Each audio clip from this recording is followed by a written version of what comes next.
Welcome to the 2026 preview of the Tennessee Titans. It's going to start off with 3 things we like about the Titans, followed by 3 things we don't like. Then we'll break down the schedule, and at the end of the video, we're going to give our official prediction for what the Tennessee Titans will do in 2026. Now let's start off with the first thing we like about the Tennessee Titans. The first thing we like about the Titans is their coaching staff. You got Robert Saleh. He's coming in with Gus Bradley. Both of them spent last year in San Francisco, so they have a good familiarity together. Then you go ahead and bring in the experienced offensive coordinator, Brian Daboll. He was the head coach of the Giants. Both Saleh and Daboll, I think, got bad deals with both New York franchises. And even though Daboll and Saleh haven't worked together before, I think they're going to work really well together. I think you're going to have Daboll coaching the offense and then Saleh and Bradley just focusing on the defense. So I think this is going to work out really well. Remember in 2024 when they brought in Brian Callahan, he's never been a head coach before. Then he brings in 2 guys to be the offensive and defensive coordinators. Never been coordinators before. This time it's completely different. You have head coaching experience on both the offensive and defensive coordinator side, and both guys have been coordinators and successful coordinators for a long time. Robert Saleh, of course, having head coaching experience in New York. So if nothing else, you get an infinitely more experienced coaching staff this time around in Tennessee. The second thing we like about the Tennessee Titans is the upgraded weapons for Cam Ward. So the Titans used the 4th overall pick to draft Carnell Tate out of Ohio State, currently wide receiver U. Barring injury, I expect Carnell Tate to have a big impact on the Titans this year. But you also bring in Wendell Robinson from the Giants, who Brian Daboll coached for the last couple of years, so he's already familiar with the system. You get Calvin Ridley back from injury, but you also have a bunch of rookies last year that played really well. You got Gunnar Helm, Chimere Dike, and Eric Alamanar. I apologize if I'm mispronouncing those names, but keep in mind these guys had 133 catches for 1,295 yards and 10 touchdowns. And you only lose out of this offense your starting tight end, but Gunnar Helm started 10 games last year. So you don't really lose a lot, but you upgrade Calvin Ridley coming back, Carnell Tate, and Wendell Robinson. So there's no way that this is going to be a downgrade from last year. So you definitely have upgraded weapons for Cam Ward. And speaking of upgraded weapons, the third thing we like about the Tennessee Titans is their defensive upgrades. This offseason, we thought the Titans did something brilliant by bringing in Jermaine Johnson. He's already familiar with Saleh's defense, having been drafted by Robert Saleh in New York. He has immense upside, and he's playing for a new contract, so you put him with Jeffrey Simmons, who in our opinion is the best defensive tackle in football, and you could have something really special. But you also bring in John Franklin Myers, who is familiar with Robert Saleh's defense, played for Saleh in New York. He was with Denver last year, which led the NFL in 68 sacks, so you have something really big there. But you also bring in Jacob Martin and Solomon Thomas, who played for Saleh in New York. Then you also trade back into the first round and get defensive lineman Keldrick Falk. He played end in college, has the size to play tackle. It's going to be a real interesting piece.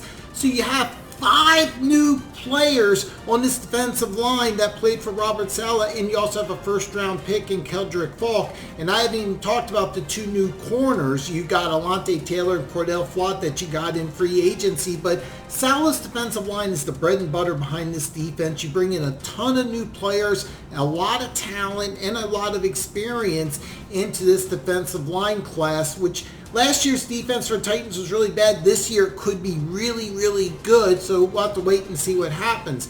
To recap the 3 things we like about the Tennessee Titans: we like the coaching staff, we like Ward's upgraded weapons, and we like the defensive upgrades. Now, 3 things we don't like about the Tennessee Titans. The first thing we don't like about the Tennessee Titans is the offensive line concerns. First off, it was reported that J.C. Latham was in a struggle to keep his starting job. Now, by all reports, he is going to be the starting right tackle, but this was the 7th overall pick in the 2024 draft. You want to hear about this guy being an all-pro, not struggling to start and having a bad year last year, which he did have. And then you have a center and a right guard competition. The right guard competition, as I am making this video, is still up for grabs. The Titans don't even know who their starting right guard is going to be. And per ESPN and our lads, it's 2 different players. And while it seems to be Austin Schottman as the starting center, different players have been rotating in training camp to be the starting center. Now, so except for Peter Skornansky, who signed a new contract a couple of weeks ago, the rest of the offensive line is kind of not in a good shape. Let's just say that. So really, one out of the 4 starting positions is really solid, and the other 4 are pretty shaky. And you combine this with the second thing we don't like, and that is Cam Ward ready? Cam Ward was the number 1 pick in last year's draft, but most people had him ranked as the 20-something best player in the draft. It's just Titans needed a quarterback. He was the overall consensus as the best quarterback. This isn't like Fernando Mendoza, who's a top 5 prospect on most people's big board. Ward was like the 20-something best player, and last year he struggled. Most rookie quarterbacks do struggle, not all. Jaden Daniels had a great rookie season.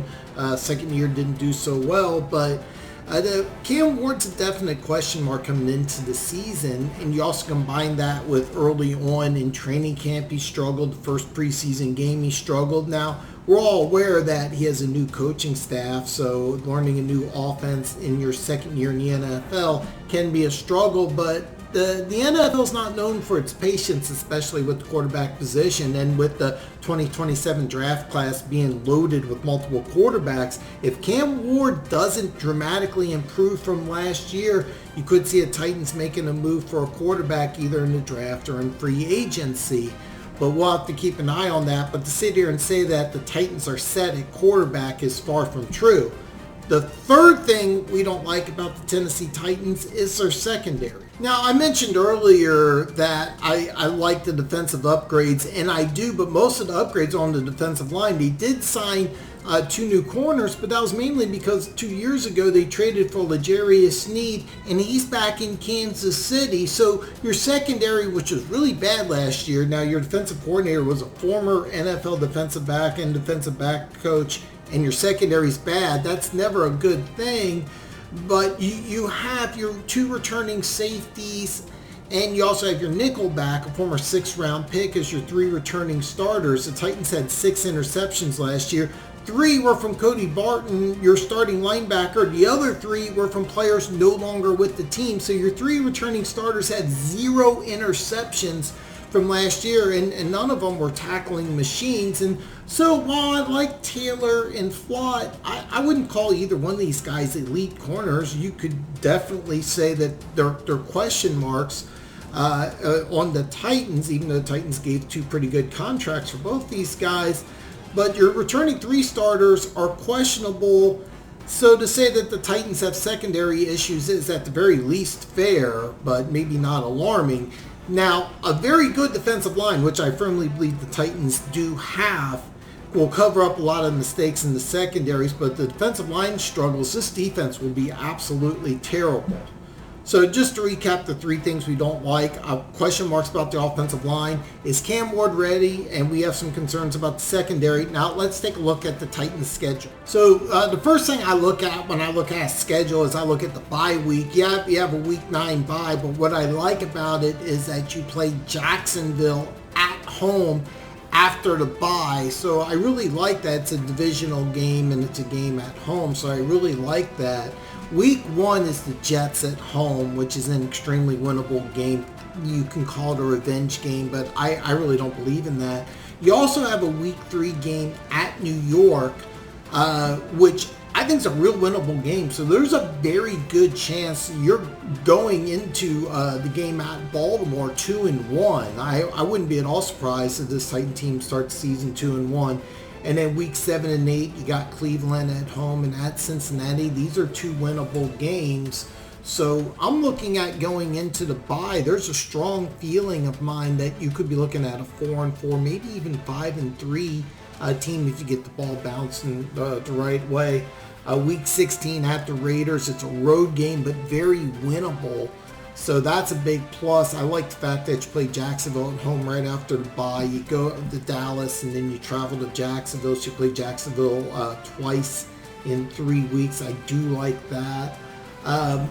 There are some tough games in this schedule. home game against Pittsburgh and at Houston, 2 rough games to end the season. But overall, there's enough positives on this schedule that I think the Titans may surprise a lot of people. Now, when I say that, let's just go ahead and let's announce it here. This is the DTF official prediction for the Tennessee Titans. The official DTF prediction is between 8 and 10 wins. Now, if you go to DraftKings, they have over 6.5 at -105 and under 6.5 at -115. So that's a really good number. I think that I would definitely recommend taking the over if you are into sports betting. Bottom line, I don't think the offense is going to be spectacular, but I think Brian Daboll will do a good enough job to have Tennessee as a middle of the pack offense. But I think this defensive line is going to be great. I really do. I think you're going to have 50 sacks on this defensive line by itself. I think the defense is going to be really great on the defensive line. The back seven, especially the secondary, I have some questions about. So they're going to have some problems beating really good football teams, but they're going to surprise a lot of people because this defensive line is going to be really good. I think Saleh's going to have them really ready to play. So I think the Tennessee Titans are a team that's going to surprise a lot of people, and it is possible they could be a possible wild card team in 2026. I'm very high on the Titans, and if you're into sports betting, I'd strongly recommend taking over 6.5 wins for the Tennessee Titans in 2026.